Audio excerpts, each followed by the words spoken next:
श्रोताओं, हमेशा की तरह आप सबसे पहले हमारा नंबर लिख लें। क्या पता कार्यक्रम सुनने के बाद आप हमसे अपने अनुभवों को या अपने प्रश्नों को साझा करना चाहें। तो श्रोताओं, हमारा नंबर है 8826224477। जी हाँ, 8826224477।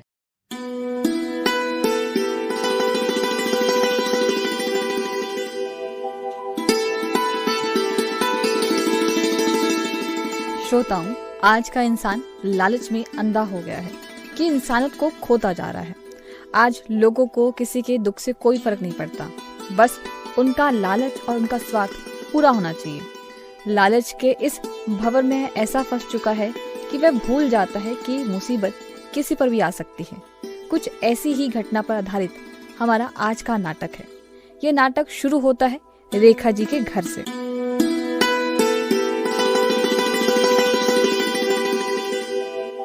उनका एक बेटा है जो कि एक प्राइवेट कंपनी में काम करता है। रेखा जी अपने बेटे का विवाह ओम प्रकाश की बेटी रिया से करवा देती है।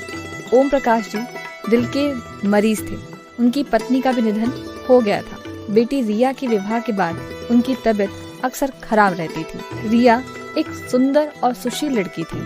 रिया भी एक कंपनी में काम करती थी। शादी के बाद अक्सर रिया अपने पिताजी के घर चली जाती और उनका हालचाल पूछती और दवाई और घर का छोटा बड़ा काम कराती थी और समय पर अपने ससुराल में आकर वहाँ का भी काम करती थी। परंतु रिया का ऐसा हर 1-2 दिन में पिता के घर जाने पर रिया की सास को ठीक नहीं लगता था। रिया अपने पिता की इकलौती संतान थी, तो ऐसी बीमारी के हालात में पिता को अकेले छोड़ भी नहीं सकती थी। ऐसे में क्या होता है उनके घर में, आइए सुनते हैं नाटक।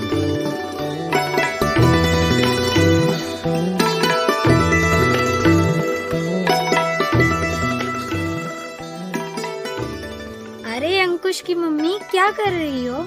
अरे कुछ नहीं। अरे क्या बात है, आज फिर बहू अपने पापा के घर चली गई क्या? क्या पता कहाँ गई है, मैं तो परेशान हो गई हूँ। जब देखो मुंह उठा के मायके चली जाती है। तो तुम उससे बात करो। तुम्हारी बहू ऐसे रोज रोज मायके चली जाती है तो कल हमारी बहुएं भी ऐसे ही करेंगी। अरे हमारी तो किस्मत ही फूटी थी जो ऐसे घर में रिश्ता कर दिया।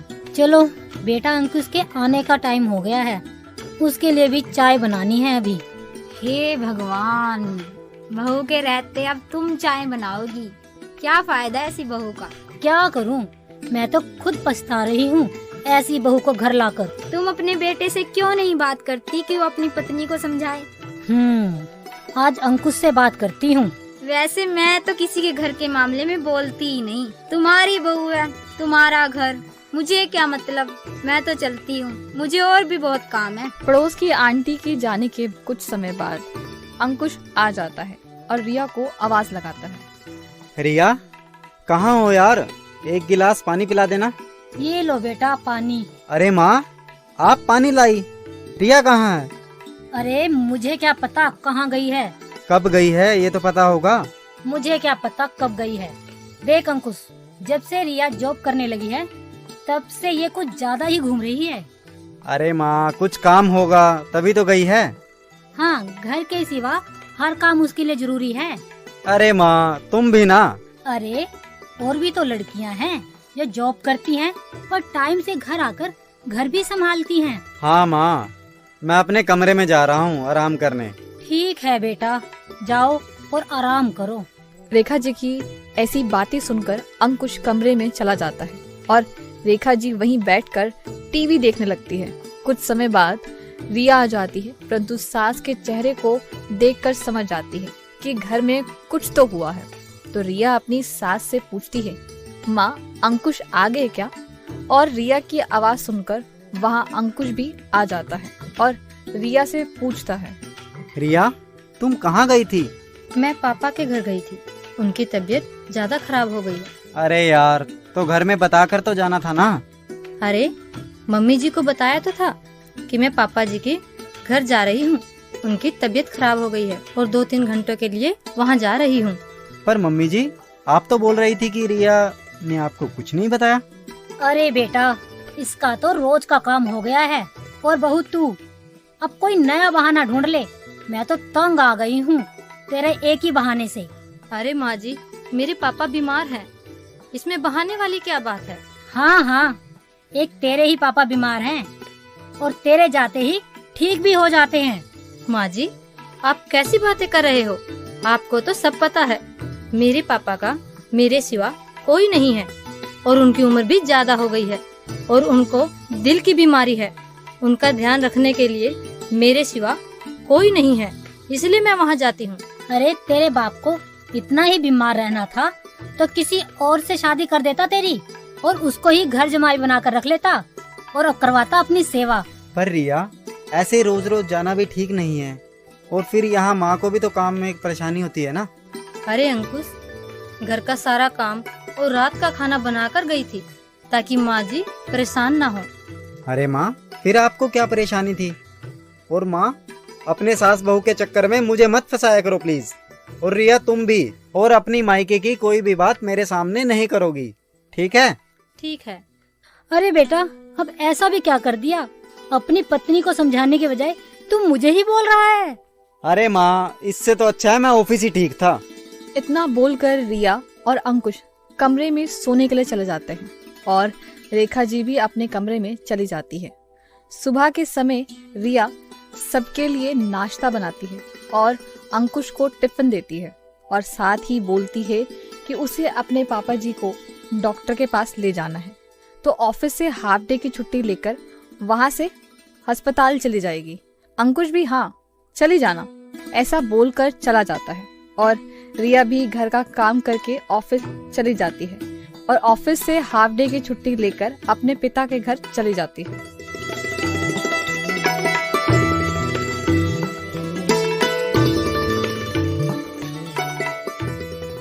पापा, आप रेडी हो गए? हाँ बेटा, मैं रेडी हूँ।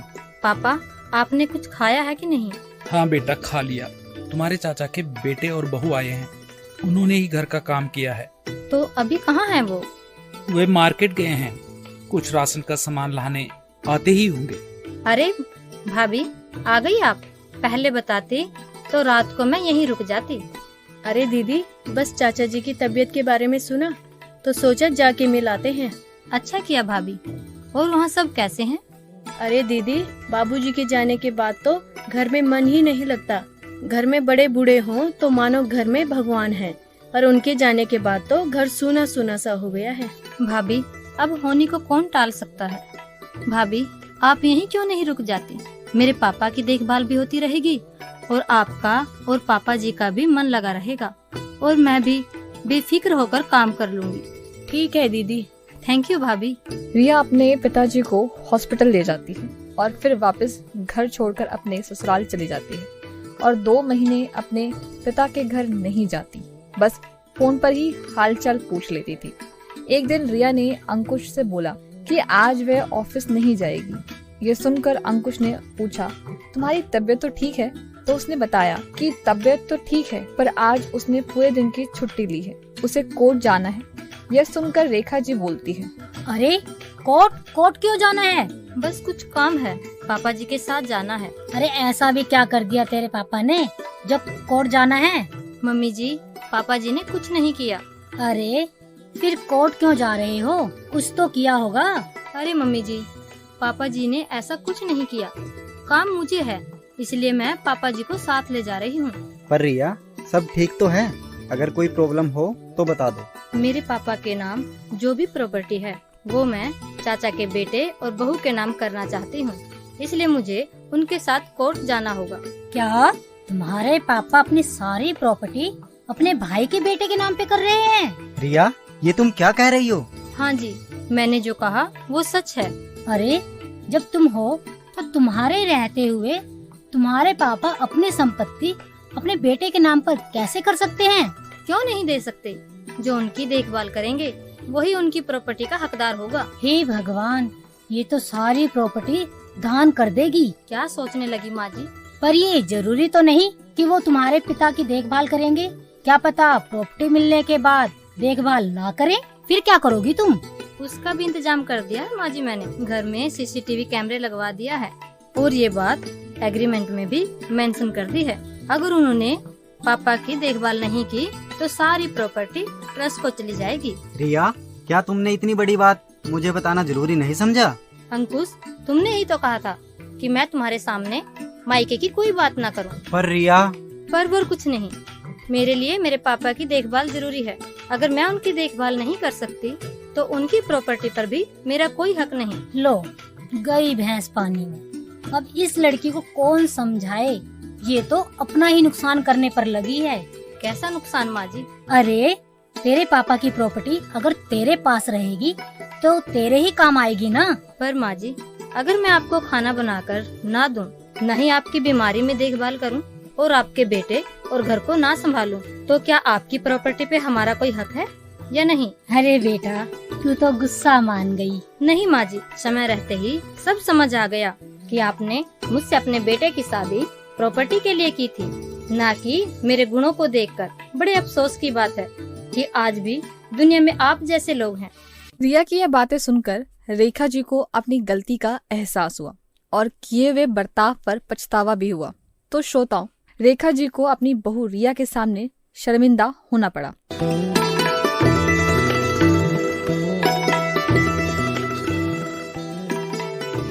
एक दिन सभी को उम्र के उस पड़ाव पर आना है जहां सभी को सहारे की आवश्यकता होती है। जहां पर रिया की सास को रिया का साथ देना चाहिए था ताकि अपने पिता की सेवा कर सके, वहीं उन्होंने लालच के चलते इंसानियत को खो दिया। उन्हें लगता था कि रिया अपने पिता की इकलौती संतान है तो पिता की प्रॉपर्टी रिया को मिलेगी, परंतु ऐसा नहीं हुआ और अपने किए पर पछतावा हुआ। श्रोताओं, जो सेवा करेगा और सही से देखभाल करेगा वही संपत्ति का असली हकदार होगा, पर वो आपकी संतान हो या कोई रिश्तेदार या फिर कोई गैर।